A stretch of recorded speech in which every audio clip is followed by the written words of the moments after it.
ಎಲ್ಲರಿಗೂ ನಮಸ್ಕಾರ. ಥಟ್ ಅಂತ ಹೇಳಿ ಕ್ವಿಜ್ ಕಾರ್ಯಕ್ರಮಕ್ಕೆ ತಮಗೆಲ್ಲ ಸ್ವಾಗತ. ಪುತ್ರಕಾಮ್ಯ MS ನರಸಿಂಹಮೂರ್ತಿ ಬರೆದಂಥ ಹಾಸ್ಯ ಕಾದಂಬರಿ. MS ನರಸಿಂಹಮೂರ್ತಿ ನಮಗೆಲ್ಲ ಗೊತ್ತಿರೋ ಹಾಗೆ ಹಾಸ್ಯ ಲೇಖನಗಳನ್ನು ಬರೆಯೋರು, ಹಾಸ್ಯ ಭಾಷಣಗಳನ್ನು ಮಾಡೋರು, 12,000ಕ್ಕೂ ಹೆಚ್ಚು ಸೀರಿಯಲ್ಗಳಿಗೆ ಸಂಭಾಷಣೆಯನ್ನು ಬರೆದಂಥವ್ರು. ಇಂತಹ MS ನರಸಿಂಹಮೂರ್ತಿಯವರು ಇತ್ತೀಚೆಗಷ್ಟೇ ತಮ್ಮ 75ನೇ ಹುಟ್ಟುಹಬ್ಬವನ್ನು ಆಚರಿಸ್ಕೊಂಡ್ರು. ಆ ಒಂದು ಸಂದರ್ಭದಲ್ಲಿ ಪುತ್ರಕಾಮ್ಯ ಎನ್ನುವ ಒಂದು ಹಾಸ್ಯ ಕಾದಂಬರಿಯನ್ನು ಲೋಕಾರ್ಪಣೆ ಮಾಡಿದ್ರು. ಪುತ್ರಕಾಮ್ಯ ಕಾದಂಬರಿಯ ಕಥೆ ಸರಳವಾದದ್ದು, ಅಷ್ಟೇ ಸಂಕೀರ್ಣವಾದದ್ದು. ನಮ್ಮಲ್ಲಿ ಅನಾದಿ ಕಾಲದಿಂದಲೂ ಅಸ್ತಿತ್ವದಲ್ಲಿ ಇರತಕ್ಕಂಥ ನಿಯೋಗ ಪದ್ಧತಿಗೆ ಸಂಬಂಧಪಟ್ಟಿರುವಂಥದ್ದು. ನಿಯೋಗ ಪದ್ಧತಿ ನಮಗೆ ಗೊತ್ತಿರುವ ಹಾಗೆ ಋಗ್ವೇದದಲ್ಲಿ ಮೊದಲ ಬಾರಿಗೆ ಕಂಡುಬರುತ್ತೆ.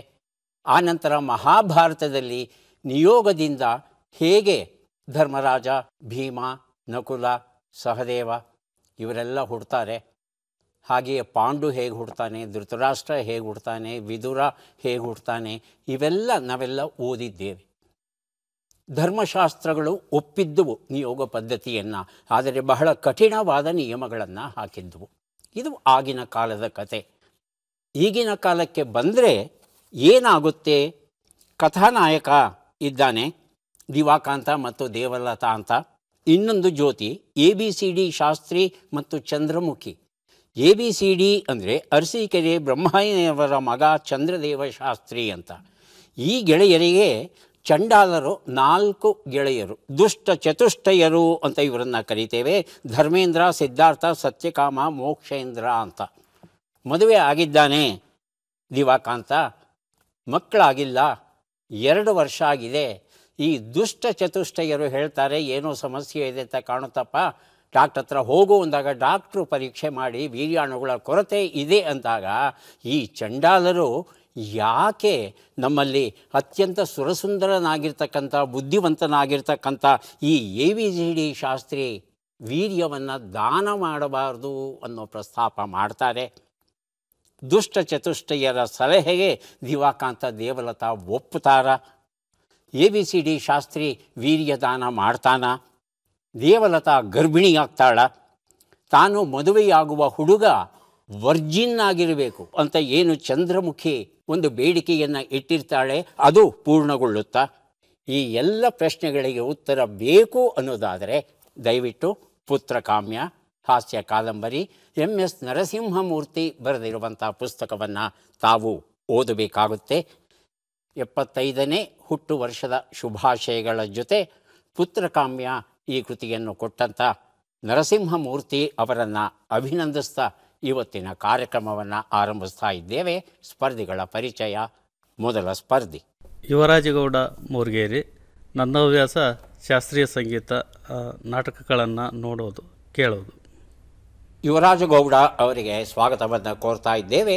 ಮುಂದಿನ ಸ್ಪರ್ಧಿ. ಸರ್ವರಿಗೂ ನಮಸ್ಕಾರ. ನನ್ನ ಹೆಸರು ಶ್ರೀಮತಿ TA ಗೌರಮ್ಮ, ನಿವೃತ್ತ ಶಿಕ್ಷಕಿ. ನಾನು ಕೊಡಗು ಜಿಲ್ಲೆಯ ಪೊನ್ನಂಪೇಟೆ ತಾಲೂಕಿನಿಂದ ಬಂದಿದ್ದೇನೆ. ನನ್ನ ಹವ್ಯಾಸಗಳು ಪ್ರಕೃತಿ ವೀಕ್ಷಣೆ, ಸ್ವಸಂತೋಷಕ್ಕಾಗಿ ಹಾಡುಗಳನ್ನು ಹಾಡುವುದು ಹಾಗೂ DD ಚಂದನದ ಉಪಯುಕ್ತವಾದ ಕಾರ್ಯಕ್ರಮಗಳನ್ನು ವೀಕ್ಷಿಸೋದು. ಗೌರಮ್ಮ ಅವರಿಗೆ ಸ್ವಾಗತವನ್ನು ಕೋರ್ತಾ ಇದ್ದೇವೆ. ಮುಂದಿನ ಸ್ಪರ್ಧಿ. ನನ್ನ ಹೆಸರು ಮಂಜುನಾಥ್, ಕುಂದಾಪುರ ತಾಲೂಕು ಬೀಜಾಡಿ ಗ್ರಾಮದಿಂದ ಬಂದಿದ್ದೇನೆ. ನನ್ನ ಹವ್ಯಾಸಗಳು ಕ್ರೀಡೆ ಮತ್ತು ಸಂಗೀತ ಕೇಳುವುದು. ಮಂಜುನಾಥ್ ಅವರಿಗೆ ಸ್ವಾಗತವನ್ನು ಕೋರ್ತಾ ಇದ್ದೇವೆ. ಮೂವರು ಸಿದ್ಧವಾಗಿದ್ದರೆ ಕಾರ್ಯಕ್ರಮ ಆರಂಭಿಸೋಣ. ಮೊದಲಿಗೆ ನಿಯಮಗಳನ್ನು ಒಮ್ಮೆ ನೋಡಿಬಿಡೋಣ. ಒಟ್ಟು 10 ಪ್ರಶ್ನೆಗಳು. ಮೊದಲು ಬಜರ್ ಒತ್ತಿದವರಿಗೆ ಉತ್ತರ ನೀಡುವ ಅವಕಾಶ. ಪ್ರತಿ ಸರಿ ಉತ್ತರಕ್ಕೆ ಒಂದು ಪುಸ್ತಕ ಬಹುಮಾನ. ಆಯ್ಕೆಗಳು ಬರುವ ಮೊದಲೇ ಬಜರ್ ಒತ್ತಿ ಸರಿ ಉತ್ತರ ನೀಡಿದರೆ 2 ಪುಸ್ತಕ ಬಹುಮಾನ. 100 ಅಂಕ ಗಳಿಸಿದವರಿಗೆ ಒಂದು ಪುಸ್ತಕ. ವಿಶೇಷ ಬಹುಮಾನ.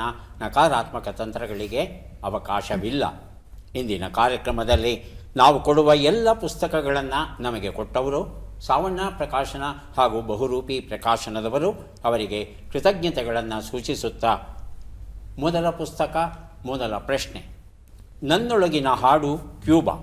GN ಮೋಹನ್ ಬರೆದಿರುವಂಥದ್ದು. ಈಗ ಮೊದಲ ಪ್ರಶ್ನೆಯನ್ನು ನೋಡೋಣ. 2024ನೇ ಸಾಲಿನ ನೊಬೆಲ್ ಸಾಹಿತ್ಯ ಪ್ರಶಸ್ತಿಯು ಯಾರಿಗೆ ದೊರೆತಿದೆ? ಆಯ್ಕೆಗಳನ್ನು ನೋಡೋಣ. Hong Kong, Gabriel Garcia, Haruki Murakami, Alexander Pushkin. ಬಜರುತ್ತಿ ಉತ್ತರ ಕೊಡಿ. ಮೊದಲಿಗೆ ಮಂಜುನಾಥ್, ಆನಂತರ Gowramma. Gabriel Garcia. Gabriel Garcia ಆಯ್ಕೆ 2. ಗೌರಮ್ಮ. ಹರುಕಿ ಉಜರಕಾಮಿ. Haruki Murakami, Gabriel Garcia. ಉತ್ತರವನ್ನು ನೋಡೋಣ. ಸರಿಯಾದ ಉತ್ತರ ಹಾಂಗ್ಕಾಂಗ್ ಆಗಿತ್ತು. ಹಾಂಗ್ಕಾಂಗ್ ಅವರು ದಕ್ಷಿಣ ಕೊರಿಯಾದವರು, ಪ್ರಥಮ ಕೊರಿಯನ್ ನೊಬೆಲ್ ಪಾರಿತೋಷಿಕವನ್ನು ಪಡಿತಾ ಇರೋದು. ಇವರು ಪದ್ಯಸ್ವರೂಪದ ಗದ್ಯಕ್ಕೆ ಹೆಸರುವಾಸಿಯಂತೆ. ಅದು ಹೇಗಿದೆಯೋ ಗೊತ್ತಿಲ್ಲ, ಪದ್ಯಸ್ವರೂಪದ ಗದ್ಯಕ್ಕೆ ಹೆಸರುವಾಸಿಯಂತೆ. ಇವರು ಬರೆದಂಥ ಕಾದಂಬರಿಗಳು the vegetarian, the white book, human acts, Greek lessons ಎನ್ನುವ ಈ ಕೃತಿಗಳು ಜಾಗತಿಕ ಮಟ್ಟದಲ್ಲಿ ಇಂಗ್ಲೀಷ್ ಭಾಷೆಗೆ ಅನುವಾದವಾಗಿ ಸಾಕಷ್ಟು ಪ್ರಸಿದ್ಧಿಯನ್ನು ಪಡೆದಿದೆ. ಈಗ ನೊಬೆಲ್ ಸಾಹಿತ್ಯ ಪಾರಿತೋಷಕ ಬಂದಿದೆ ಹಾಂಗ್ಕಾಂಗ್ ಅವರಿಗೆ. ವೇಷ ಎನ್ನುವ ಕಥಾ ಸಂಕಲನ ವಿಶ್ವನಾಥ ಎನ್ ನೇರಳಕಟ್ಟೆ ಇದನ್ನು ಬರೆದಿದ್ದಾರೆ. ಪ್ರಶ್ನೆಯನ್ನು ನೋಡೋಣ. ವಿಶ್ವಸಂಸ್ಥೆಯು ಇತ್ತೀಚೆಗೆ ಟ್ರಕೋಮಾ ಕಾಯಿಲೆಯನ್ನು ನಿರ್ಮೂಲನ ಮಾಡಿದ್ದಕ್ಕಾಗಿ ಭಾರತವನ್ನು ಅಭಿನಂದಿಸಿದೆ. ಇದು ಯಾವ ಅಂಗಕ್ಕೆ ಬರುವ ಕಾಯಿಲೆ? ಆಯ್ಕೆಗಳನ್ನು ನೋಡೋಣ. ಮೂತ್ರಪಿಂಡ, ಶ್ವಾಸಕೋಶ, ಚರ್ಮ, ಕಣ್ಣು. ಮೊದಲಿಗೆ ಮಂಜುನಾಥ್, ಆನಂತರ ಯುವರಾಜಗೌಡ. ಶ್ವಾಸಕೋಶ. ಆಯ್ಕೆ 2. ಯುವರಾಜಗೌಡ. ಮೂತ್ರಪಿಂಡ. ಮೂತ್ರಪಿಂಡ ಆಯ್ಕೆ 1. ಉತ್ತರವನ್ನು ನೋಡೋಣ. ಸರಿಯಾದ ಉತ್ತರ ಕಣ್ಣು ಆಗಿತ್ತು. ಕ್ಲಮೈಡಿಯಾ ಟ್ರಕೋಮ್ಯಾಟಿಸ್ ಅಂತಕ್ಕಂಥ ಒಂದು ಜೀವಿಯಿಂದ ಈ ಕಾಯಿಲೆ ಬರುತ್ತೆ. ಈ ಟ್ರಕೋಮ್ಯಾಟಿಸ್ ಬಂದಾಗ ಸಕಾಲದಲ್ಲಿ ಚಿಕಿತ್ಸೆಯನ್ನು ನೀಡಲಿಲ್ಲ ಅಂದರೆ ಅಂಧತ್ವ ಸದಾಕಾಲಕ್ಕೂ ಬರುವ ಸಾಧ್ಯತೆ ಇರುತ್ತೆ. ಇದು ನಮ್ಮ ದೇಶದಲ್ಲಿ ಒಂದು ಕಾಲದಲ್ಲಿ ಸರ್ವಸಾಮಾನ್ಯವಾಗಿತ್ತು. ಆದರೆ ಎಲ್ಲ ರೀತಿಯ ಕ್ರಮಗಳನ್ನು ಕೈಗೊಂಡ ಮೇಲೆ 2017ರಲ್ಲಿ ಈ ಕಾಯಿಲೆ ನಿರ್ಮೂಲನ ಆಯಿತು ಅಂತ ನಾವೆಲ್ಲ ಭಾವಿಸಿದ್ವಿ. ಅದಾದ ಮೇಲೆ ಕಂಡು ಬಂದಿಲ್ಲ ಇದುವರೆಗೂ. 2024ರಲ್ಲಿ ವಿಶ್ವಸಂಸ್ಥೆ ಇದನ್ನು ಗಮನಿಸಿ ಭಾರತವು ಈ ಟ್ರಕೋಮಾ ಕಾಯಿಲೆಯಿಂದ ಸಂಪೂರ್ಣ ಮುಕ್ತವಾಗಿದೆ ಅಂತ ಘೋಷಿಸಿದೆ. ಈಗಾಗಲೇ ಭಾರತ ಸಿಡುಬು ಮುಕ್ತವಾಗಿದೆ. ನಾರು ಹುಳು ಅಂತ ಏನು ಹೇಳ್ತೇವೆ ಅದರಿಂದ ಮುಕ್ತವಾಗಿದೆ. ಹಾಗೆಯೇ ಪೋಲಿಯೋ, ಈ 3 ಕಾಯಿಲೆಗಳಿಂದ ಮುಕ್ತವಾಗಿದೆ. ಈಗ 4ನೇ ಕಾಯಿಲೆ ಸೇರಿಕೊಂಡಿದೆ. ಮುಂದಿನ ಪುಸ್ತಕ ಗಿರೀಶ ಶ್ರೀ ಮೆವುಂಡಿ ಬರೆದಂಥ ಯಶೋಮಾರ್ಗ, ಯಶಸ್ವಿ ಬದುಕಿನ ಮಾರ್ಗಸೂಚಿ. ಬೆಂಗಳೂರು ನಗರದಲ್ಲಿ ಸುರಿಯುತ್ತಿರುವ ವಿಪರೀತ ಮಳೆಯ ಕಾರಣ ಯಾವ ಸೋಂಕು ಕಾಯಿಲೆಯ ಭೀತಿಯು ತಲೆದೋರಿದೆ? ಆಯ್ಕೆಗಳನ್ನು ನೋಡೋಣ. ಮಲೇರಿಯಾ, ಅಮೀಬಿಕಾ ಆಮಶಂಕೆ, ಕಾಲರಾ, ಟೈಫಾಯ್ಡ್. ಗೌರಮ್ಮ, ಆನಂತರ ಮಂಜುನಾಥ್. ಮಲೇರಿಯಾ ಆಯ್ಕೆ 1. ಮಂಜುನಾಥ್. ಮಲೇರಿಯಾ. ಉತ್ತರವನ್ನು ನೋಡೋಣ. ಕಾಲರಾ ಆಗಿತ್ತು. ಮಲೇರಿಯಾ, ಅಮೀಬಿಕಾ ಆಮಶಂಕೆ, ಟೈಫಾಯ್ಡ್ ಬರಬಾರ್ದು ಅಂತ ಏನಿಲ್ಲ, ಅದೂ ಬರುತ್ತೆ. ಈ ಮಳೆ ನೀರು ಈ ರೀತಿ ಬಂತು ಅಂದರೆ ಆ ಕಾಯಿಲೆಗಳು ಹರಡುತ್ತೆ. ಆದರೆ ಈ 3 ಕಾಯಿಲೆಗಳಿಗೆ ಹೋಲಿಸಿದ್ರೆ ಕಾಲರಾ ಹರಡುವ ಸಾಧ್ಯತೆ ತುಂಬ ತುಂಬ ತುಂಬ ಅಧಿಕವಾಗಿದೆ ಅಂತ ಹೇಳಿ ಸಾರ್ವಜನಿಕರಿಗೆ ಮುನ್ನೆಚ್ಚರಿಕೆಯನ್ನು ತಗೊಳ್ಳಿಕ್ಕೆ ಹೇಳ್ತಿದ್ದಾರೆ. ಮುನ್ನೆಚ್ಚರಿಕೆ ಅಂದರೆ ಶುದ್ಧವಾದ ನೀರನ್ನು ಕುಡಿಯೋದು. ಶುದ್ಧವಾದ ನೀರು ಅಂದರೆ ಏನು? ಬಾಟ್ಲಿ ನೀರಾ? ಖಂಡಿತ ಅಲ್ಲ. ಕಾಯಿಸಿ ಆರಿಸಿದ ನೀರು ಏನಿದೆ ಅದು ಸರ್ವಶ್ರೇಷ್ಠವಾದದ್ದು. ಅದನ್ನು ಕುಡಿತಾ ಇತ್ತು ಅಂದರೆ ಈ ಒಂದು ಕಾಯಿಲೆ ಬರೋ ಸಾಧ್ಯತೆ ಕಡಿಮೆ. ಹಣ್ಣು ತರಕಾರಿ ಸೊಪ್ಪನ್ನು ಮಾತ್ರ ಚೆನ್ನಾಗಿ ತೊಳೆದು ಬಿಟ್ಟು ಬಳಸಬೇಕು. ಸಾವು, ದಿ ಆರ್ಟ್ ಆಫ್ ಡೈಯಿಂಗ್, ಜೋಗಿ ಬರೆದಂಥ ಒಂದು ಅಪರೂಪದ ಪುಸ್ತಕ. ನಂದಿನಿ ಸಂಸ್ಥೆಯು ಯಾವ ಹೊಸ ಉತ್ಪನ್ನವನ್ನು ಮಾರಾಟ ಮಾಡುವುದಾಗಿ ಘೋಷಿಸಿದೆ? ಆಯ್ಕೆಗಳನ್ನು ನೋಡೋಣ. ಪುಳಿಯೋಗರೆ, ದೋಸೆ ಹಿಟ್ಟು, ಉಪ್ಪಿಟ್ಟು, ಚಪಾತಿ. ಮೊದಲಿಗೆ ಮಂಜುನಾಥ್, ಆನಂತರ ಗೌರಮ್ಮ.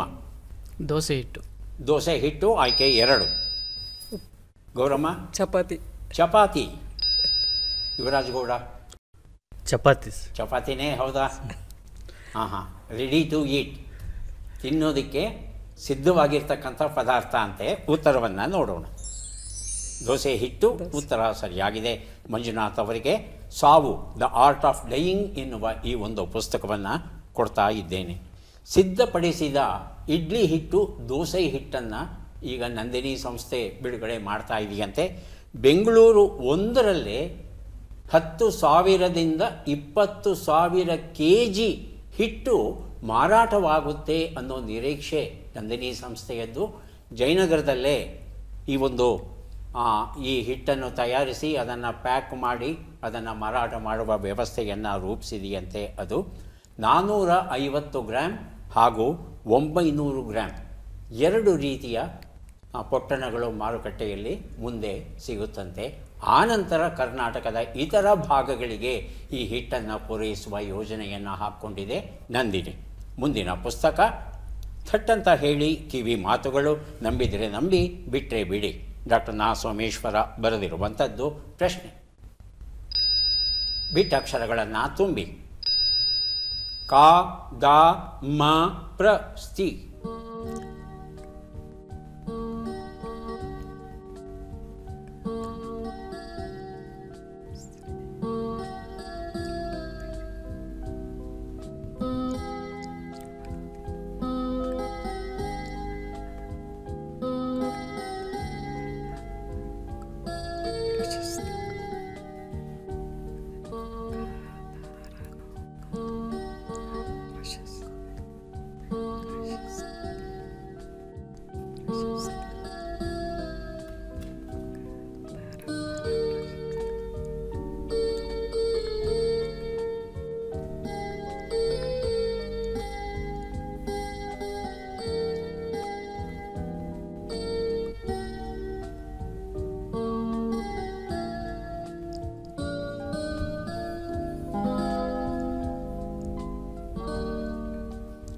ಇತ್ತೀಚೆಗೆ ಕರ್ನಾಟಕದ ಓರ್ವ ಮಹನೀಯರಿಗೆ ಮಧ್ಯಪ್ರದೇಶ ಸರ್ಕಾರ ಒಂದು ಪ್ರಶಸ್ತಿಯನ್ನು ಕೊಡ್ತು.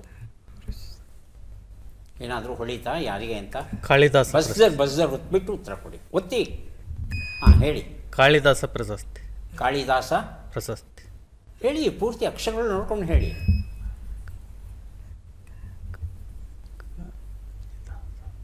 ಕಾಳಿದಾಸ ಸರಿ ಹೋಗ್ಬೋದು, ಆದರೆ ಮುಂದೆ 3 ಅಕ್ಷರ ಇದೆಯಲ್ಲ. ಮಂಜುನಾಥ್ ಅವ್ರನ್ನ ಕೇಳಲ್ಲ, ತಾವು ಹೇಳ್ತೀರಾ?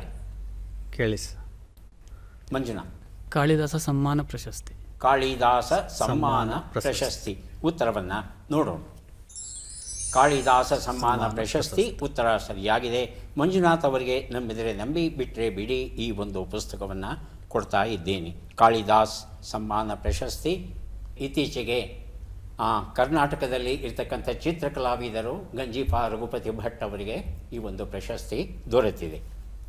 ಲ್ಯಾಪ್ಟಾಪ್ ಪರದೆಯಾಚೆಗೆ ಸಂಯುಕ್ತ ಪುಲಿಗಲ್ ಬರೆದಂಥ ಪುಸ್ತಕ. ಪ್ರಶ್ನೆ: ಈ ಕೆಳಗಿನ ಲೆಕ್ಕಗಳನ್ನು ಪೂರ್ಣಗೊಳಿಸಿ ಉತ್ತರಗಳನ್ನೆಲ್ಲ ಕೂಡಿ ಅಂತಿಮ ಉತ್ತರವನ್ನು ನೀಡಿ. 81 ಕೂಡು 33, 73 ಕಳೆ 38, 20 ಗುಣಿಸು 13, 261 ಭಾಗಿಸು 9.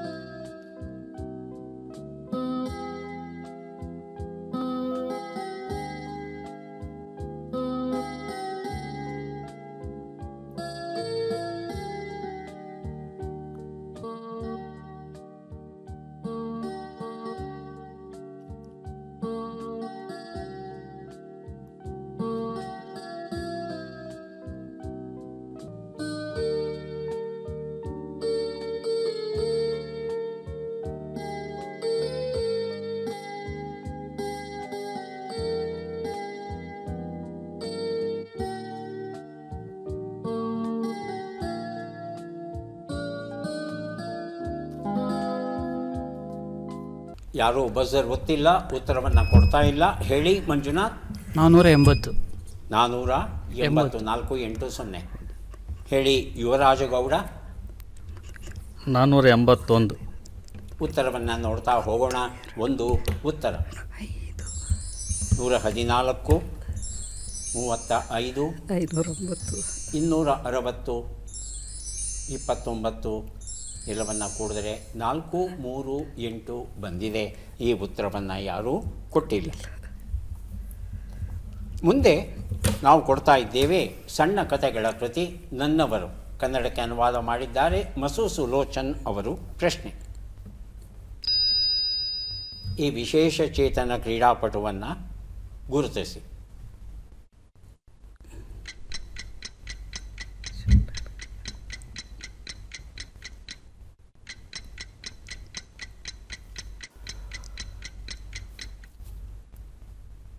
ಆಯ್ಕೆಗಳನ್ನು ನೋಡೋಣ.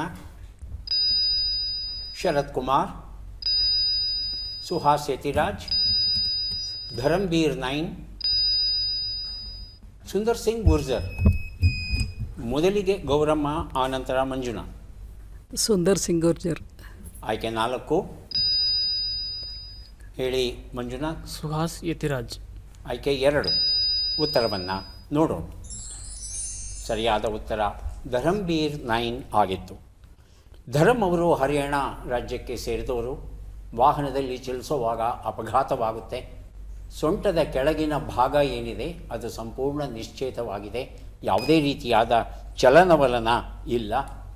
ಇವರು ಈ ಕ್ಲಬ್ ಥ್ರೋ ಅನ್ನೋ ಒಂದು ಕ್ರೀಡೆಯಲ್ಲಿ ಪ್ರಾವೀಣ್ಯತೆಯನ್ನು ಗಳಿಸಿದ್ದಾರೆ.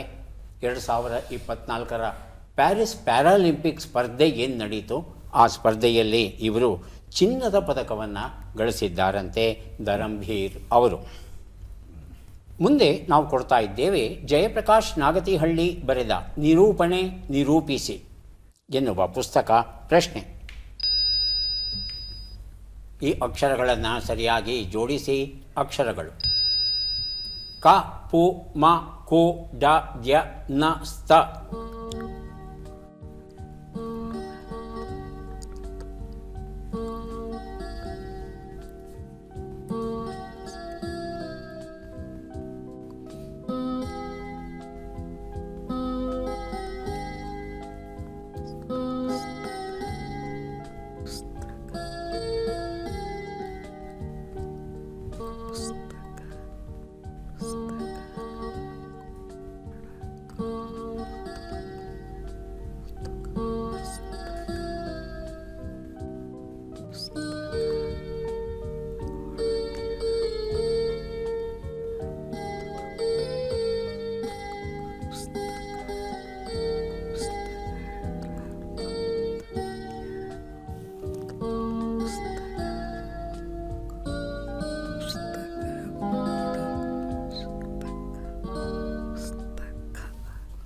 ಒಂದು ನಿಮಿಷದ ಕಾಲಾವಕಾಶ ಮುಕ್ತಾಯ ಆಗಿದೆ. ಉತ್ತರವನ್ನು ನೋಡೋಣ. ಹೇಳಿ ಸರ್. ಪುಸ್ತಕವನ್ನು ಕೊಡ. ಪುಸ್ತಕವನ್ನು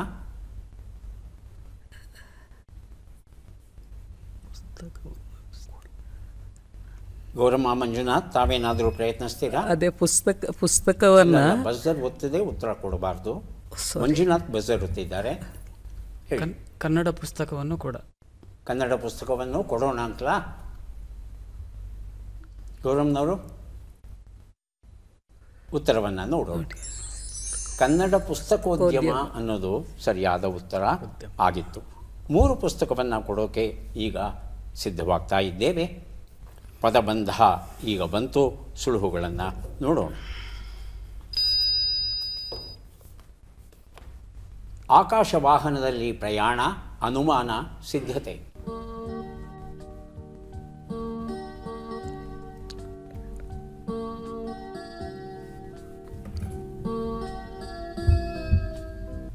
ಬಜರ್ ಒತ್ತಿದ್ದಾರೆ ಗೌರಮ್ಮ ಅವರು. ಒಂದು ಉತ್ತರ ಹೆಲಿಕಾಪ್ಟರ್. ಹೆಲಿಕಾಪ್ಟರ 3 ಶಬ್ದ ಸಿಗ್ತಾ?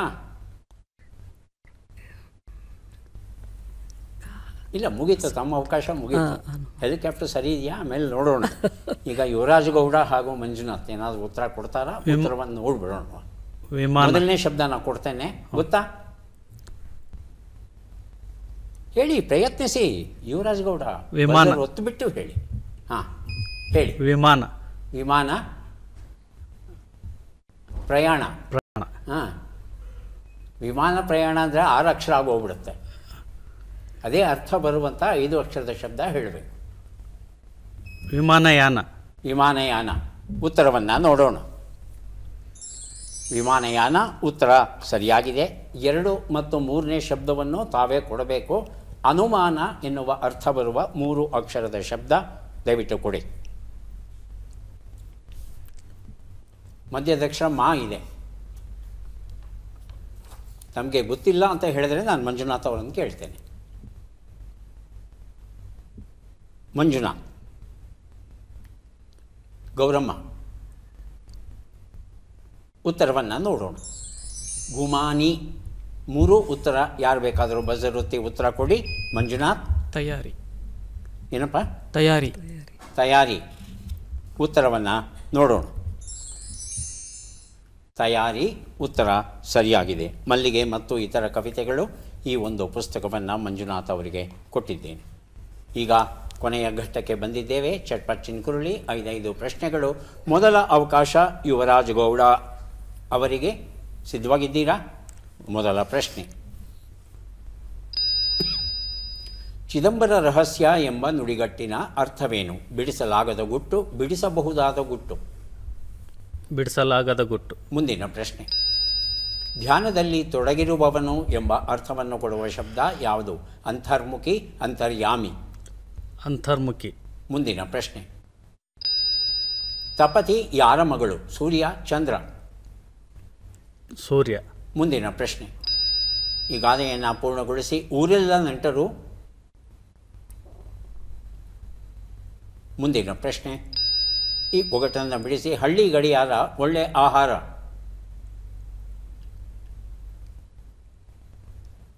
ಉತ್ತರವನ್ನು ನೋಡ್ತಾ ಹೋಗೋಣ. 1 ಉತ್ತರ ಚಿದಂಬರ ರಹಸ್ಯ, ಬಿಡಿಸಲಾಗದ ಗುಟ್ಟು ಸರಿಯಾಗಿದೆ.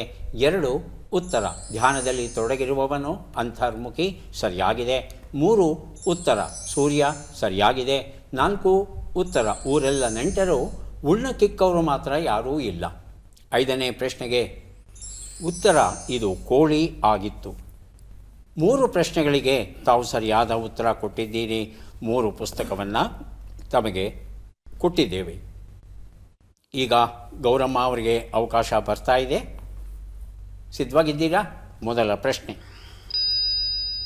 ಜೀವಜಾಲಾಡು ಎಂಬ ನುಡಿಗಟ್ಟಿನ ಅರ್ಥವೇನು? ಅತಿಯಾಗಿ ದೂಷಿಸು, ಅತಿಯಾಗಿ ಪೋಷಿಸು. ಅತಿಯಾಗಿ ದೂಷಿಸು. ಮುಂದಿನ ಪ್ರಶ್ನೆ.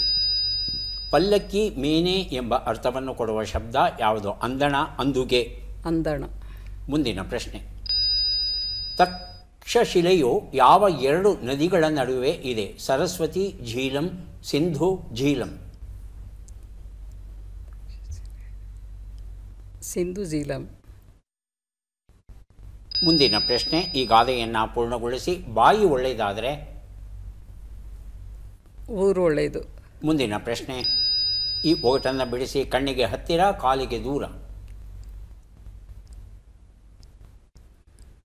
ಉತ್ತರವನ್ನು ನೋಡ್ತಾ ಹೋಗೋಣ. 1 ಉತ್ತರ ಜೀವಜಾಲಾಡು, ಅತಿಯಾಗಿ ದೂಷಿಸು ಉತ್ತರ ಸರಿಯಾಗಿದೆ. 2 ಉತ್ತರ ಅಂದಣ ಸರಿಯಾಗಿದೆ. 3 ಉತ್ತರ ಸಿಂಧು ಮತ್ತು ಜೀಲಂ ಸರಿಯಾಗಿದೆ. 4 ಉತ್ತರ ಬಾಯಿ ಒಳ್ಳೆಯದಾದರೆ ಊರೂ ಒಳ್ಳೆಯದೇ ಸರಿಯಾದ ಉತ್ತರ ಕೊಟ್ಟಿದ್ದೀರಿ. 5ನೇ ಪ್ರಶ್ನೆಗೆ ಉತ್ತರ ಇದು ದಿಗಂತದ ಅಂಚು, ಕ್ಷಿತಿಜ, ಹೊರೈಸನ್ ಹೀಗೆಲ್ಲ ಹೇಳೋದುಂಟು. ಎಷ್ಟು ಸರಿ ಉತ್ತರ ಕೊಟ್ರಿ? 4 ಅಲ್ವಾ? 4 ಪುಸ್ತಕಗಳನ್ನು ತಮಗೆ ಕೊಡ್ತಾ ಇದ್ದೇವೆ. ಈಗ ಅವಕಾಶ ಮಂಜುನಾಥ್ ಅವರಿಗೆ ಬರ್ತಾ ಇದೆ. ಸಿದ್ಧವಾಗಿದ್ದರೆ ಪ್ರಶ್ನೆಗಳನ್ನು ಆರಂಭಿಸ್ತೇವೆ. ಮೊದಲ ಪ್ರಶ್ನೆ. ತುತ್ತಿನ ಚೀಲ ಎಂಬ ನುಡಿಗಟ್ಟಿನ ಅರ್ಥವೇನು? ಹೊಟ್ಟೆ, ಬಾಯಿ. ಹೊಟ್ಟೆ. ಮುಂದಿನ ಪ್ರಶ್ನೆ. ಸಮಾನತೆ ಎಂಬ ಅರ್ಥವನ್ನು ಕೊಡುವ ಶಬ್ದ ಯಾವುದು? ಸಮದಂಡಿ, ಸಮಂಜಸ. ಸಮದಂಡಿ. ಮುಂದಿನ ಪ್ರಶ್ನೆ. ತಕ್ಷಶಿಲೆಯನ್ನು ಯಾರು ಸ್ಥಾಪಿಸಿದರು? ರಾಮನ ಮಗ, ಭರತನ ಮಗ. ಭರತನ ಮಗ. ಮುಂದಿನ ಪ್ರಶ್ನೆ. ಈ ಗಾದೆಯನ್ನು ಪೂರ್ಣಗೊಳಿಸಿ. ಎಕ್ಕಡ ಕಾಲು ಕಚ್ಚಿತು ಅಂತ ತಲೆ ಮೇಲೆ ಇಟ್ಕೊಳ್ಳೋಕ್ಕಾಗುತ್ತೆ. ಮುಂದಿನ ಪ್ರಶ್ನೆ. ಈ ಒಗಟನ್ನು ಬಿಡಿಸಿ ಒಂಟಿ ಕಾಲಿನ ಕುಂಟ ನಿಂತಲ್ಲೇ ಸುತ್ತುವೆ. ಉತ್ತರವನ್ನು ನೋಡ್ತಾ ಹೋಗೋಣ. 1 ಉತ್ತರ ತುತ್ತಿನ ಚೀಲ ಹೊಟ್ಟೆ ಸರಿಯಾಗಿದೆ. 2 ಉತ್ತರ ಸಮಾನತೆ ಸಮದಂಡಿ ಸರಿಯಾಗಿದೆ. 3 ಉತ್ತರ ಭರತನ ಮಗ ತಕ್ಷ ಸರಿಯಾಗಿದೆ ಉತ್ತರ. 4ನೇ ಪ್ರಶ್ನೆಗೆ ಉತ್ತರ ಎಕ್ಕಡ ಕಾಲು ಕಚ್ಚಿತು ಅಂತ ನಾವು ಎಕ್ಕಡವನ್ನು ಕಚ್ಚಲಾದೀತೆ, ಇದು ಸರಿಯಾದ ರೂಪ. 5ನೇ ಪ್ರಶ್ನೆಗೆ ಉತ್ತರ ಇದು ಬುಗುರಿಯ ವರ್ಣನೆ ಆಗಿತ್ತು. ಎಷ್ಟು 3 ಪ್ರಶ್ನೆಗೆ ಸರಿ ಉತ್ತರ ಕೊಟ್ಟಿದ್ದೀರಿ ಅಲ್ವಾ? 3 ಪುಸ್ತಕಗಳನ್ನು ತಮಗೆ ಕೊಡ್ತಾ ಇದ್ದೇವೆ. ಯಾರಿಗೆ ಎಷ್ಟು ಪುಸ್ತಕಗಳು ಬಂದಿವೆ ಅದನ್ನು ನೋಡುವ ಕ್ಷಣ ಈಗ ಬಂತು. ಮೊದಲಿಗೆ ಯುವರಾಜೇಗೌಡ ಮೋರಿಗೇರಿ ಅವರಿಗೆ ಒಟ್ಟು 4 ಪುಸ್ತಕಗಳು ದೊರೀತಾ ಇವೆ. ಪುಸ್ತಕಗಳನ್ನು ಸ್ವೀಕರಿಸಿ ಕಾರ್ಯಕ್ರಮದಲ್ಲಿ ಭಾಗವಹಿಸಿದ್ದಕ್ಕೆ ತಮಗೆ ಧನ್ಯವಾದಗಳನ್ನು ಅರ್ಪಿಸ್ತಾ ಇದ್ದೇವೆ. ಧನ್ಯವಾದಗಳು.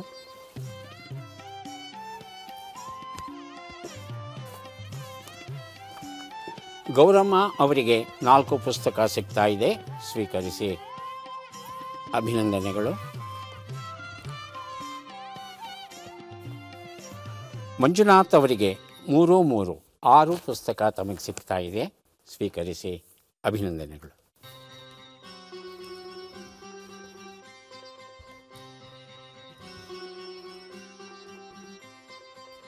ಕೆಲವು ಸಲ ಮರದಲ್ಲಿರೋ ಹಣ್ಣುಗಳನ್ನು ಗಿಣಿ ಅಥವಾ ಬಾವಲಿ ಕಚ್ಚಿ ತಿನ್ನುತ್ತೆ. ಅಂತಹ ಹಣ್ಣು ಕೆಳಗೆ ಬಿದ್ದಾಗ ಅಥವಾ ಮರದಲ್ಲೇ ಇದ್ದಾಗ ಆ ಹಣ್ಣನ್ನು ವಿಶೇಷವಾಗಿ ಕಿತ್ತು ತಿಂತಾರೆ ಕೆಲವರು. ಯಾಕಂದರೆ ಗಿಣಿಯಾಗಲಿ ಬಾವಲಿ ಆಗಲಿ ಪೂರ್ಣ ಹಣ್ಣಾಗಿರೋದನ್ನು ಮಾತ್ರ ನೋಡಿ ತಿನ್ನುತ್ತೆ, ಕಾಯಿನ್ ತಿನ್ನಕ್ಕೆ ಹೋಗಲ್ಲ. ಹಾಗಾಗಿ ಗಿಣಿ ಕಚ್ಚಿದೆ ಅಂದರೆ ಅದು ತುಂಬ ರುಚಿ ಇರುತ್ತೆ ಅಂತ ತಿಂತಾರೆ. ದಯವಿಟ್ಟು ಹೀಗೆ ಮಾಡಬೇಡಿ.